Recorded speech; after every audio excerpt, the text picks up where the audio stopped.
Hello everyone, this is Tanya here from EduTV. I welcome you all to our program, It's a Matter of Principles. And today we have with us Dr. Ameeta Mulla Wattal, the chairperson and the executive director, education of the DLF Foundation Schools. Welcome to the program, ma'am. Thank And you very much.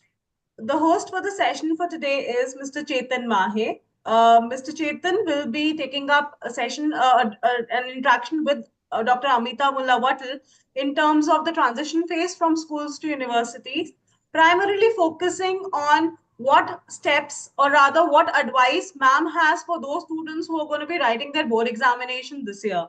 Over to you, Chetan ji. Namaskar, ma'am. Hello, everyone. And a very warm welcome to It's a Matter of Principles on EduTV. I'm your host, Mr. Chetan, and I am delighted to have you join us as we delve into crucial topics such as offering advice to students gearing up for their board examinations in 2025 and ensuring a smooth transition from schools to university. So EduTV is dedicated to speaking insightful conversations around education, sharing innovative ideas, and inspiring change in our academic communities. With more than 1 million eyeballs, across 28 countries, we are proud to connect educators, thought leaders, and policymakers, creating a vibrant platform for learning and growth. It's my pleasure to introduce our distinguished guest, Dr. Ameeta Mulla Wattal, Chairperson and Executive Director of Education at DLF Foundation Schools. Welcome, ma'am. Thank you, Chetanji. Thank you so much. With her extensive experience and visionary approach, Dr. Ameeta has been at the forefront of educational transformation, nurturing environment that foster holistic development. Her groundbreaking initiatives and strategies insights have played a pivotal role in shaping progressive education strategies. And today, she is here to share valuable advice that will guide our students through their board examinations and their journey for higher education. So welcome, ma'am. So, Dr. Ameeta, with the evolving education landscape, nowadays students are like very much stressed for their future. They are very much stressed for preparation for the board examinations. I was also one of them. So what are the key challenges you foresee for students in their board examinations in 2025? And what strategies would you recommend for effective preparation? Thank you for that, Chetanji. I think these are questions that every other educator would be asked over the next month and a half, 2 months when the boards are going on. There are over 44 lakh children who are right now intensively involved in getting prepared for the board examination.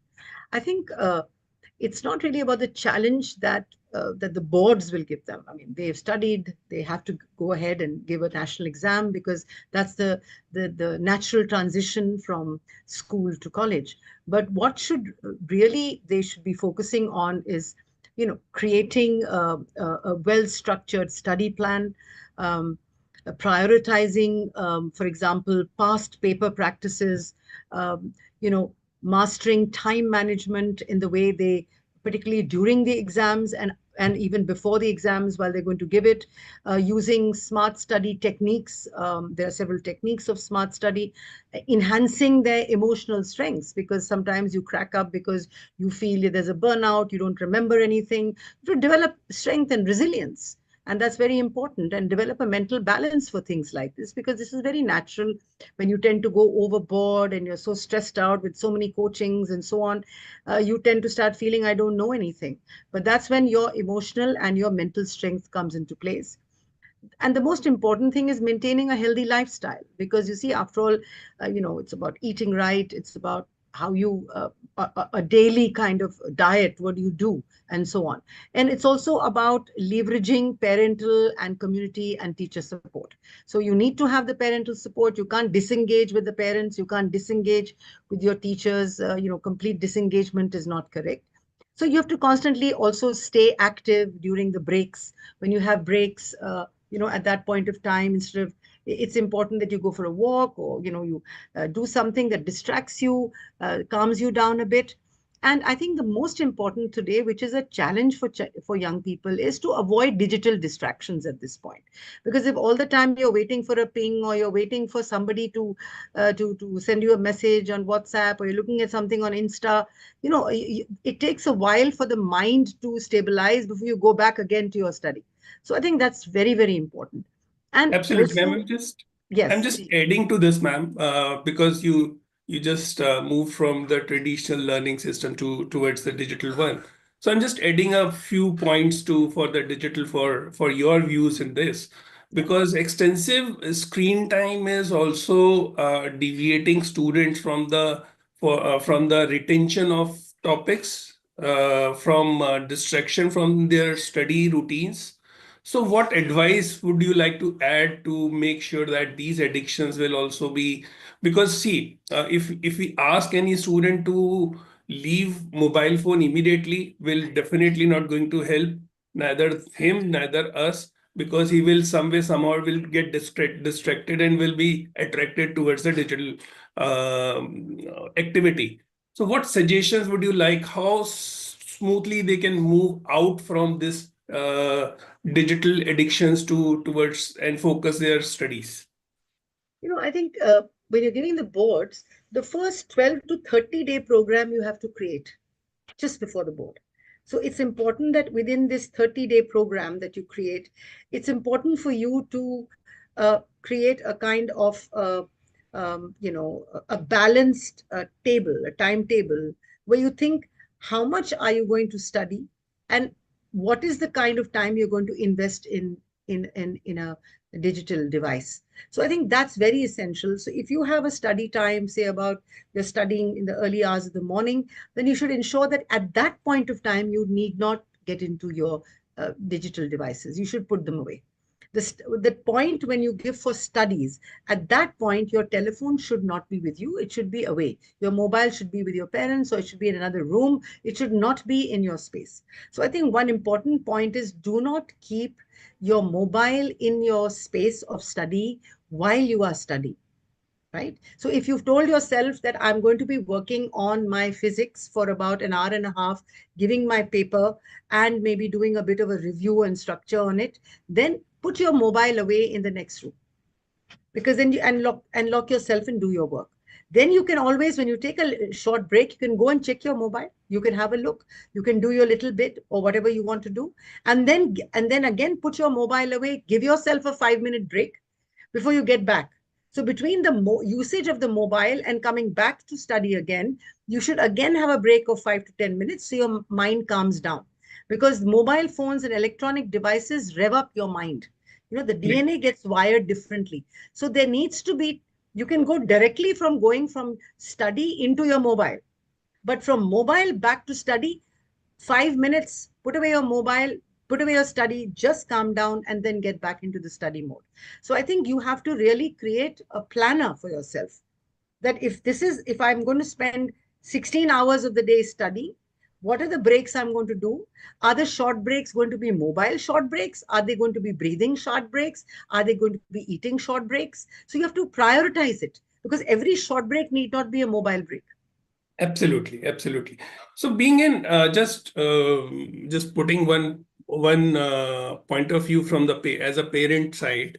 So there is a very common argument, a very popular common argument from the students, because as of now schools also are digitalized, and many of schools encourage students to do their research or do their additional learning from the social medias and all.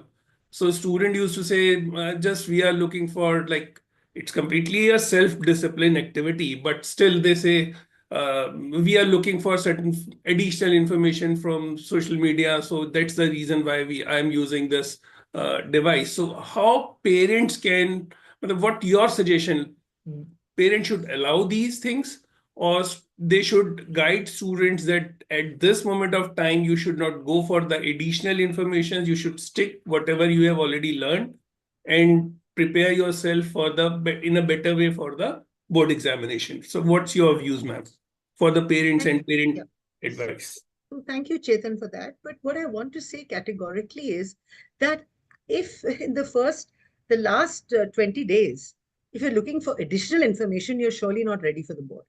Absolutely. Because whatever additional information is, you should have got much before. In fact, before the pre-boards, you would have got the additional information. And you should be ready subject-wise in whatever you're wanting to do. So whatever add-ons you needed should have been done before the pre-board. Or maybe after the pre-board result is over and the teacher gives you a feedback that, your pre-board could have been better, etc., etc. Maybe you could have inserted that. Maybe then you can have. But I don't think that when you study the 15, 20 days, 1 month that you get before the final exams and the pre-board, you should be looking around and scrolling for additional information. It's just going to clutter up your mind. It's going to just confuse you. So please do not get involved with additional information business. There is no additional information. At the end of the day, board examinations are not rocket science. Correct. They are very set in their ways. The questions are very set in their ways, at least in grades 12 and in grades 10. They're basic questions which are catering, unfortunately, still directly to the text. There are also questions in which, you've sort of, what shall I say, you've already done them, you worked on them, you've talked endlessly about them. It's not as though suddenly some new thing comes up. Even if it comes back, it's going to be directly related to a case study that you've done or some other work that you've done. So I think this business of, taking this as a ploy to use a mobile or a device is incorrect.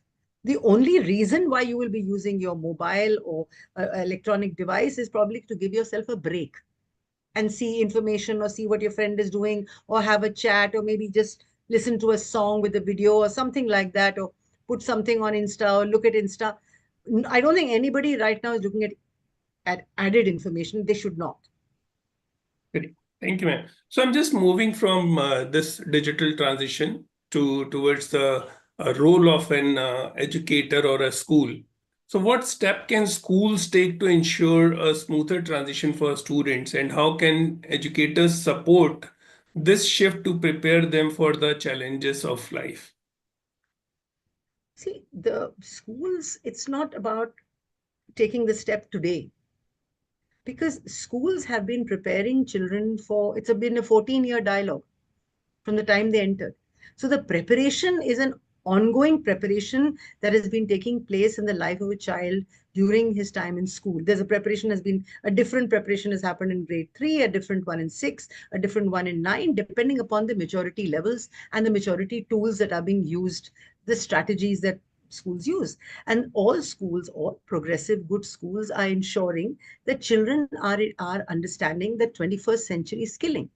They're doing it through activities, they're doing it through conversations, through dialogues, through debates, through programs, through seminars, through children attending Olympiads. I mean, every school is doing whatever it takes to see that children are able to step into adulthood and step into it with the collaborative tools of the 21st century, which are essentially decision-making tools, which are essentially tools where you can take action, where you have a critical mind, where you can reflect, where you can do some kind of design thinking, where you can get on with people, where you can look at the community other than yourself, where you understand diversity. Now, all this is a formula that is integral to schooling over all the years that a child has been there. So there's not some magic mantra that the school will suddenly do in grade 12 and say, look, do these 5 things and you step into university. It doesn't work like that.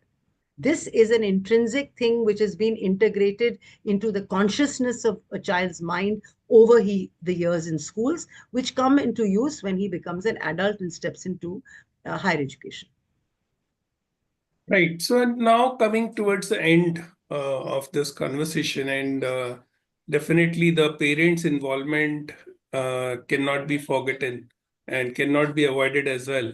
So what your suggestions for students for preparing them for life? I'm not asking for the universities and all, but what should be how parents should prepare students during their education period, and when it should start it, because when they are kids, like they are in class 3rd or 4th or 5th, every parent, like, okay, if there is any special thing, they motivate it. If there is not, they just pamper them for, okay, it's okay, nobody. But what is a specific time when parents should pay serious focus on child's preparation towards the broader life challenges?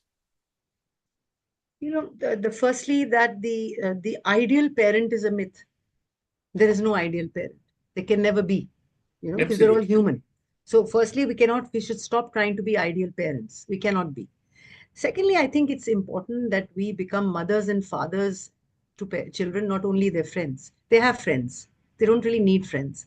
This obsession with I'm my child's friend, perhaps I'm a little conventional, but I feel it's important to be the mother and the father of the child.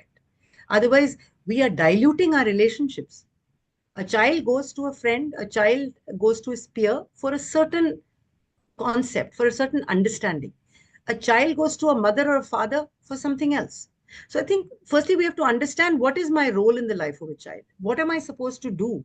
Which way am I supposed to go where the child is or becomes the best potential that he has, realizes it? So I think, first and foremost, we have to understand what is our value system. What is our own value system? Because we are constantly, as parents, fixating on the value system that we feel society is depicting to us and reflecting to us. So I think there is a certain universal value system on what should be and what should not be. And I think this starts from a very young age, that we have to stop creating this culture of only consumerism in our minds of our children. And we have to tell the child that if you're consuming, you must learn to create. You can't just keep swallowing things, whether it's knowledge, whether it's food, whether it's products. If you're doing it and if you feel you have a right to it, then you also have an obligation to create something. Whether you create a case study, you create a project, you create an app, you think out of the box. So a parent has to encourage children for thinking out of the box, for being creative. He should start this whole exercise from nursery. You don't have to be waiting for it in the middle years. So if in the nursery, you're looking at the way that creativity happens, let the child create his own photograph book, let him create his own diary, let him create his own little journal, let him create a little toy. So the child realizes that if I need to be useful to society, I must create. Only then will you develop a spirit of entrepreneurship. Only then will you develop a spirit of curiosity and research. The other thing is that the child, if there are 5 times you have to cater to a child's request, if you have to say 5 yeses, then the child must also learn to hear no. So 2 yeses and perhaps 3 no's. Today, parents, for whatever reasons, do not say no to their children. Either they're afraid of them, they're held hostage by them, they're scared of them. In the senior years, they're scared of them. वो क्या कर लेगा वो? क्यों करेगा भाई? अगर आपने ठीक से परवरिश दी है तो वो क्यों करेगा इस तरह से? So I often feel that the kind of things that happen to children and when they damage themselves is perhaps because we have not strengthened their emotions. We have not helped them to understand what is resilience. What is resilience? So I think the lessons that parents need to do is teach a child to be creative, build up resilience and strengthen the child. Say no on several occasions. So every time the child doesn't feel I have to have my way, because you also know, Chetanji, you're an adult.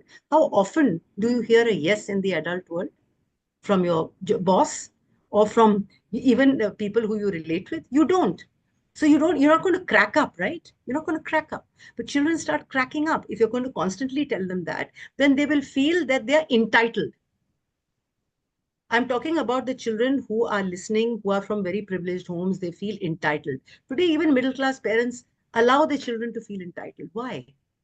Were we entitled? We were not. So it has nothing to do with society has changed. No, society may have changed, has become technologically savvy, may have had more stuff around, more attractions, more distractions. But the basic value system remains the same. So the privilege, the entitlement, if I must have the Mercedes, I must have this brand. That's why I said, no, first the parent has to view his own system. Is he very brand oriented or she very brand oriented herself? The child will also become the same. So I think it's a question of how do we balance the idea of intelligence with understanding of consciousness. Intelligence is, how to solve a problem, how to discover something, how to ask the right question. And consciousness is a deeper reflection about yourself. If I'm solving this problem, why am I solving it? I'm only doing it for myself. Am I doing it for somebody else? Does this problem make any sense? Is this a good or a bad?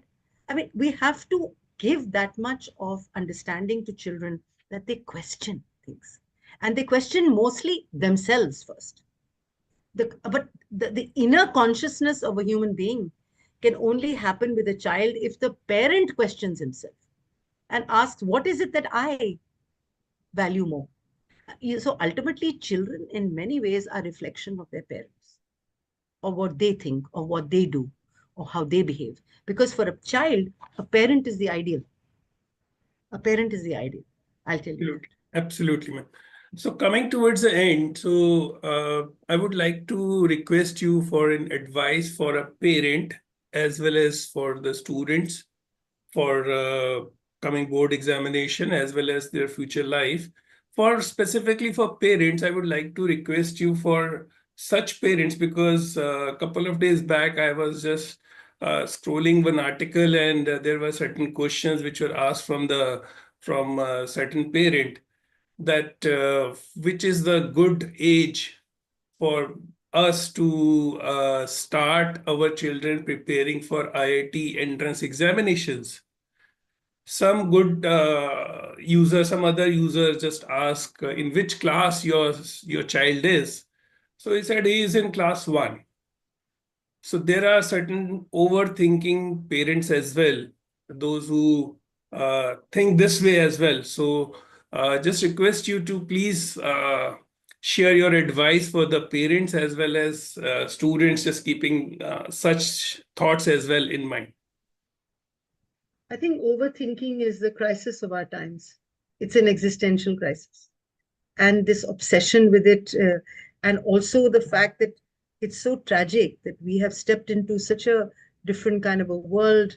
Things have changed so much around us. The kind of careers that are being looked at are so different. And yet we're just fixated on this business of class 1 se IIT karenge. I mean, we don't even know whether IIT in the context of the IIT will exist by the time the child leaves school. Absolutely. So I mean, I'm not saying that the IIT system will collapse, but who knows what it will be? Who knows what kind of how engineering will pan out? How will AI look at engineering? How will AI look at life and consciousness? We don't know, because let's be very clear. What the parent has to get the child ready for, and actually he should overthink this. He should overthink this is, okay, how do I make a child a productive, creative, good human being? How do I do that? Do I do that by sending him to coaching from class 1 for IIT, which God knows what is it going to be? Or how am I going to create that child who brushes his brains? We're always brushing our teeth, but we don't brush our brains. And brain brushing is about developing the imagination of a child. Develop the child's imagination at a very young age. Ask him ungoogleable questions. Find out how the child is thinking. What are his or her reflections? So see that the child is using not only his hands on a computer, but his body on the field and his mind. So I think the parent has to now look at a communication between the spirit, the mind, and the body. All these combination of these three things will prevent him from freaking out that I've got to go and do IIT from grade 1. And ultimately, I want to ask that parent, did you get grade 1 in IIT? Did your father send you to a coaching center for IIT? And why IIT? Why anything? Today, you don't know, half the doctors who are getting ready may be redundant if they're not connected to technology. Correct. So there has to be a blend between technology and intelligence, between consciousness and technology, consciousness and intelligence, technology and intelligence. How do you ride that fine balance? I mean, why should you dump even Chat GPT? You should use it. Use it as a tool, without, I mean, you have all the apps for preventing plagiarism. So when a person has just taken out matter from Chat GPT and given it to you, because you have enough programs on your thing to find out whether it is plagiarized. but use the things which are coming to you as tools or as agents of change, and let the child use these things and go forward. So that's what I personally feel. Your piece of advice for students as well. For students, it is just a juxtaposition that, you're living in such fantastic times. I feel that I wish I was born now. I mean, they are going to be the alpha beta children. And who Yes, are these alpha beta children? The beta children are not even born. The alpha children are 7 years old, right? correct. So the alpha beta generation is a fantastic generation. It's a generation that can actually change the world. And nowhere in the history of mankind have there been so many youth protests, so many youth programs, so many youth uprisings as I've seen today. The young of today are extremely powerful in what they want. And particularly, I've noticed they're very sensitive to people. I mean, if you look at Arab Spring, it was a youth movement. If you look at Black Lives Matter, it was a youth movement. So Right. youth movements today, and if the way the generation pans out, and they start caring for the other, they understand diversity, they understand connections. Though right now the worlds are working in silos, they are so independent. Everybody's wanting to do their own thing. But I think the young today are really people who are going to find a very wonderful future if they're able to blend this understanding of humanity with technology. Thank you, ma'am. It was wonderful interaction, and I'm really feel privileged that I interacted with you and gotten so much of insights. And I'm sure whomsoever is watching us across globe, they will also get enlightened from your views and thoughts. So from side of EduTV, I thank you. I thank Pranavji. I thank Tanya ma'am for organizing this and giving me this opportunity to interact with you and to learn your insights. So I'm heartily thankful to you, ma'am. Thank you from Thank my you, side, ma'am. Charanji, for your very interesting questions, because Thank you. actually the answers can be boring, but the questions are interesting. The Thank you, question. ma'am. Thank you Thank very you, much. ma'am. Thank you, Thank you. Tanya. God bless you. Thank you Thank so you. much, ma'am. Thank And from EduTV, we wish all the students best of luck for their board examinations. Thank you, Thank Amita ma'am.